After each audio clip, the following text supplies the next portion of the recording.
दोस्तों 2025 के board exam में अगर आपने ये 5 गलतियां की तो आपको सीधा ही फेल किया जा सकता है। चाहे आप 10वीं के छात्र हो या फिर 12वीं के, आप कितने भी अच्छे स्टूडेंट क्यों ना हो, आपकी हैंडराइटिंग कितनी अच्छी क्यों ना हो, आपका एग्जाम कितना भी अच्छा क्यों ना गया हो, आप कितनी भी अच्छी कॉपी क्यों ना लिखते हो जैसे एक टॉपर छात्र लिखता है, अगर आपने बोर्ड एग्जाम में ये 5 गलतियां की तो आपका बोर्ड एग्जाम बिल्कुल ही खत्म हो जाएगा और आपको डायरेक्ट ही फेल किया जाएगा। मतलब किसी भी छात्र के कुछ भी काम नहीं आने वाला है और आपको टीचर सीधे ही फेल कर देगा। तो पहले आपको ये जानना होगा कि बोर्ड एग्जाम की कॉपी कैसे चेक होती है, टीचर क्या देख के आपको नंबर देते हैं। तो इसी के बारे में आज की इस वीडियो में हम आपको बताएंगे कि छात्र छात्राओं को ऐसी कौन सी गलतियां हैं जिसको करने से बचना से आपका रिजल्ट खराब ना हो, आपकी मेहनत खराब ना हो और आपका साल भी बर्बाद ना हो। मैंने खुद देखा है कि छात्र छात्राओं की बोर्ड एग्जाम की कॉपी में आंसर तो बहुत ही अच्छा लिखा होता है, उनकी हैंडराइटिंग भी बहुत ही ज्यादा अच्छी होती है, लिखावट बहुत ही ज्यादा सुंदर होती है, पर एक छोटी सी गलती भी उनके लिए भारी पड़ जाती है और छात्र छात्राओं की सारी मेहनत बर्बाद हो जाती है। दोस्तों चाहे आप एक टॉपर छात्र हो या फिर एक कमजोर छात्र, आपने बोर्ड परीक्षाओं की तैयारी अभी तक नहीं की है, आपने पढ़ाई बिल्कुल भी नहीं की है और आपके मन में ये सवाल है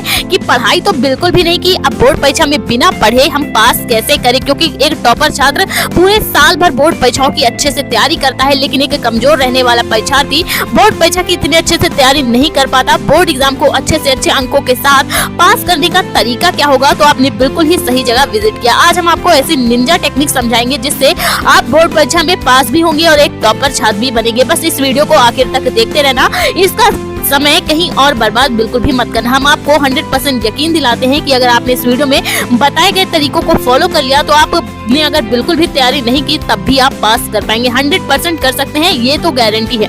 और अगर आपने पढ़ाई नहीं की, थोड़ी बहुत भी पढ़ाई की है तो उससे आप और भी अच्छे नंबर ला सकते हैं। जितनी अच्छी आपकी मेहनत होगी उतने अच्छे अंक आपको बोर्ड परीक्षाओं में मिलेंगे। अगर आपने बिल्कुल भी कुछ भी नहीं पढ़ा तो आप बिना पढ़े भी आसानी से पास कर पाएंगे। तो सबसे फर्स्ट नंबर है, सबसे पहले छात्र छात्राओं को अपने एग्जाम का पैटर्न समझना होगा कि पेपर कैसा आता है। अगर आपने ये समझ लिया तो आप सब कुछ समझ जाएंगे। सबसे पहले आप ये जान लीजिए कि बोर्ड परीक्षा में 30% ऑब्जेक्टिव क्वेश्चन, 40% अति लघु उत्तरीय, 40% लघु उत्तरीय और बाकी दीर्घ उत्तरीय क्वेश्चंस को मिलाकर आपके बोर्ड परीक्षा का पेपर बनाया जाता है। बोर्ड एग्जाम में ऑब्जेक्टिव क्वेश्चन पर आप तुक्का लगाकर भी बिना पढ़े आसानी से सॉल्व कर पाएंगे। बस आपको टेक्निक आनी चाहिए, आपको सही ऑप्शन चुनना आना चाहिए। ऐसे में आप बी और सी ऑप्शन पर टिक करके आसानी से विकल्प को सही कर पाएंगे और आप ऐसी ही टेक्निक से तुक्का भी लगा पाएंगे। दूसरा, टेंशन फ्री होकर आपको एग्जाम देने जाना है। अगर आपने पढ़ाई थोड़ी सी भी नहीं की है और आप एक कमजोर रहने वाले परीक्षार्थी हैं तो बोर्ड एग्जाम में पास करने के लिए छात्र छात्राओं को अपनी सारी टेंशन दिमाग से निकाल देना है, क्योंकि बोर्ड परीक्षा में तनाव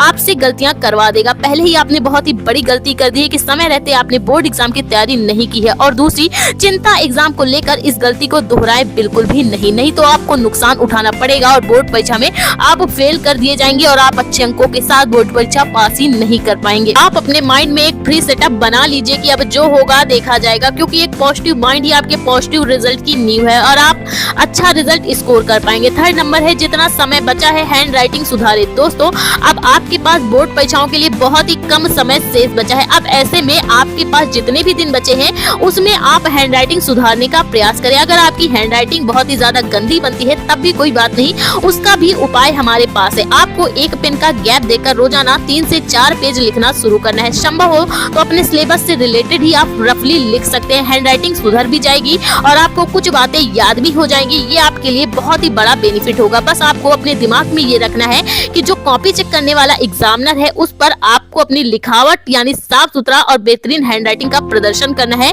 जिससे वो इम्प्रेस हो जाए और आपको हैंड राइटिंग के बेस पर भी आपको बोर्ड परीक्षाओं में अच्छे अंक आसानी से मिल पाए। फोर्थ नंबर है, सवालों को ध्यान से पढ़ें और समझने का प्रयास करें। दोस्तों एग्जाम हॉल में आपको परीक्षा का जब पेपर मिले तो सबसे पहले उसे ध्यान से समझने का प्रयास करें। आपको उस वक्त अपना आत्मविश्वास बनाए रखना है। आपको ये बिल्कुल भी नहीं सोचना है कि हमने तो पढ़ाई बिल्कुल भी नहीं की, हम एक कमजोर रहने वाले परीक्षार्थी हैं, अब बोर्ड परीक्षा में हम पास कैसे कर पाएंगे।